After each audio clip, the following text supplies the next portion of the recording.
స్వాతంత్రం సిద్ధించి 77 సంవత్సరాలు గడుస్తున్నా, పాలకులు మారినా, అధికారం మారినా గిరిజనుల బతుకులు మాత్రం మార్పు రాలేదని, ఓట్ల కోసం తాండాల్లోకి వచ్చే రాజకీయ పార్టీల నాయకులకు తాండాలకు ఏం అభివృద్ధి చేశారని, వారి సంక్షేమం కోసం ఎన్ని నిధులు కేటాయించారో ప్రశ్నిస్తూ నిలదీయాలని, గిరిజనుల సంక్షేమం అభివృద్ధి కోసం పాటుపడే రాజకీయ పార్టీలకు ఓటు వేయాలని జాగో బంజార్ సమాజ్ వ్యవస్థాపక అధ్యక్షులు శ్రీ శ్రీ శ్రీ సద్గురు సంత్ సేవాలాల్ విజ్ఞాన కేంద్రం నిర్వాహకులు రామావత్ సురేందర్ నాయక్ మహారాజ్ మరియు శ్రీ అంబాభవానీ మాతా దేవాలయ ధర్మకర్త శాంతిబాయ్ అన్నారు.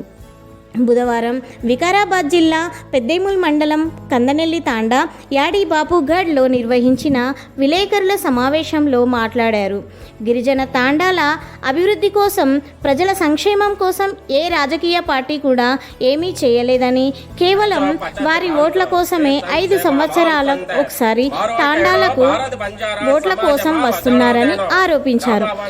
ప్రలోభాలకు లొంగకుండా గిరిజనులు ఆలోచించి తమ ఓటు అనే వజ్రాయుధాన్ని ఉపయోగించుకోవాలని కోరారు.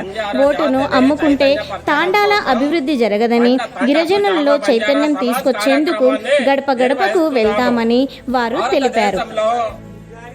144 కోట్ల జనాభా కలిగినటువంటి భారతదేశంలో 94 కోట్ల మంది ఓటర్లు ఉన్నారు.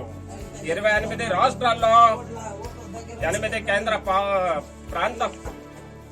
కేంద్రపాలిత ప్రాంతాల్లో 543 నియోజకవర్గాల్లో పార్లమెంట్ ఎన్నికలు జరుగుతున్నాయి. తెలంగాణలో 17 పార్లమెంట్ స్థానాలకు 13/5/2024 ఎన్నికలు జరుగుతున్నాయి. ఈ ఎన్నికల జాతరలో లీడర్లు వచ్చేటప్పుడు, తండకు లీడర్లు నాయకులు వచ్చినప్పుడు అడగాలి, వాళ్లకు నిలదీయాలి. బంజారా జాతి కోసం బీజేపీ పార్టీ గాని, కాంగ్రెస్ పార్టీ గాని, బీఆర్ఎస్ అగ్రవర్గ రాజకీయ పార్టీలు ఏం చేస్తాయని, ఎప్పటి వరకు ఏం చేస్తున్నారు? జాతి ప్రయోజనం కోసము, జాతి ప్రగతి కోసము బంజారాల తండలోకి వచ్చినటువంటి నాయకులకు ఏం చేశారని నిలదీసి అడగాలి. బంజారాలు 75 సంవత్సరాల స్వాతంత్ర పాలనలో, 75 సంవత్సరాల కాలంలో స్వాతంత్ర భారతదేశంలో బంజారా జాతికి బీజేపీ, కాంగ్రెస్, బీఆర్ఎస్, తెలుగుదేశం రాజకీయ అగ్రవర్గాల పార్టీలు ఏం చేశాయి? వాళ్ళకు ఒక్క మంచి పైన చేశారా అని అడుగుతున్నాము. బంజారా జాతి భాష సంస్కృతి పరిరక్షణ కోసం, భారత రాజ్యాంగం కల్పించినటువంటి హక్కుల కోసం వాళ్ళకి ఏమైనా చేశాయా? జాతి ప్రగతి కోసం గాని, జాతీయ హక్కుల కోసం గాని బంజారా జాతికి అగ్రకుల పాలక వర్గ పార్టీలు ఎప్పటి వరకు ఏం చేయలేవు. 75 సంవత్సరాల స్వాతంత్ర భారతదేశంలో స్వాతంత్రాలు బంజారాలకు కళ్ళు సారకు, ఓటుకు, నోటుకు ప్రలోభలకు గురి చేసి వారు ఓట్లు గుంజి రాజకీయ పార్టీల నాయకులు సీట్లెక్కి వాళ్ళ వర్గ ప్రయోజనాలను కాపాడుకుంటున్నారు తప్ప బంజారా జాతికి చేసింది ఏమీ లేదు. ముందు దగా, వెనుక దగా, కుడి అడిమాల దగా అంతా మోసం, మాయ. స్వాతంత్ర ఫలాలు బంజారా జాతికి అందని ద్రాక్షలాగే మారింది. భారత రాజ్యాంగం ఇప్పటి వరకు బంజారా జాతికి పార్లమెంట్ లో గాని, అసెంబ్లీలో గాని కూర్చున్నటువంటి నాయకులకు భారత రాజ్యాంగం గురించి కూడా వాళ్ళకు తెలియదు. భారత రాజ్యాంగ పీఠికను కూడా వాళ్ళు చదువుకోలేరు. రాజ్యాంగంలో కల్పించినటువంటి హక్కులు కూడా బంజారా జాతికి అమలు చేయడం లేదు. బంజారాలు నిరుపేదలు, నిరుద్యోగులు, నిరక్షరాస్యులు. బంజారాల అమాయకత్వాన్ని ఆసరగా చేసుకుని రాజకీయ పార్టీ ప్రలోభాలకు గురి చేస్తూ వాళ్ళ ఓట్లను గుంజుకేస్తే గొర్రెలు, బర్రెలు, బండ్లు, ఎండ్లు ఇస్తామని మోసం చేసి వాళ్ళ ఓట్లు గుంజుకొచ్చి సీట్లెక్కిన తర్వాత వాళ్ళ వర్గ ప్రయోజనాన్ని కాపాడుకుంటున్నారు తప్ప బంజారాలకు చేసింది ఏమీ లేదు ఈ రాజకీయ పార్టీలు. బంజారాలో ఈ విషయాన్ని గమనించాలి. అసలు ప్రజాస్వామ్యం అంటే కూడా బంజారాలకు తెలియదు. ఓటు విలువ తెలియదు, ఓటు హక్కు తెలియదు. ప్రజాస్వామ్య వ్యవస్థలో ప్రజల ఓట్లతోటి సీట్లెక్కుతున్నటువంటి రాజకీయ పార్టీల నాయకులు వాళ్లకు వాళ్ళు రాజులుగా, రాణులుగా ఫీల్ అవుతున్నారు తప్ప ప్రజల కోసం పనిచేసినటువంటి పరిస్థితి ఏం కనిపిస్తలేదు.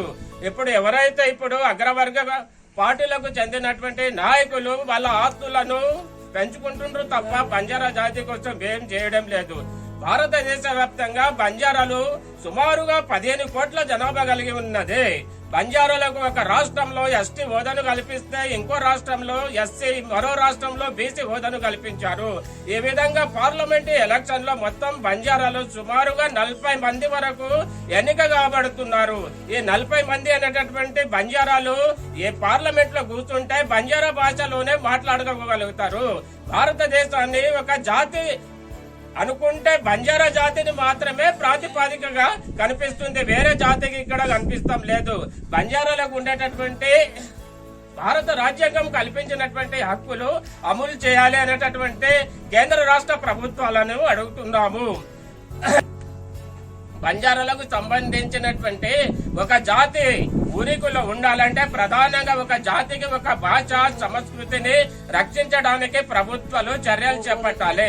భారత రాజ్యాంగం కల్పించినటువంటి 29వ ఆర్టికల్ ప్రకారము బంజారా భాష, సంస్కృతిని కాపాడడానికి ప్రభుత్వాలు చర్యలు చేపట్టాలి.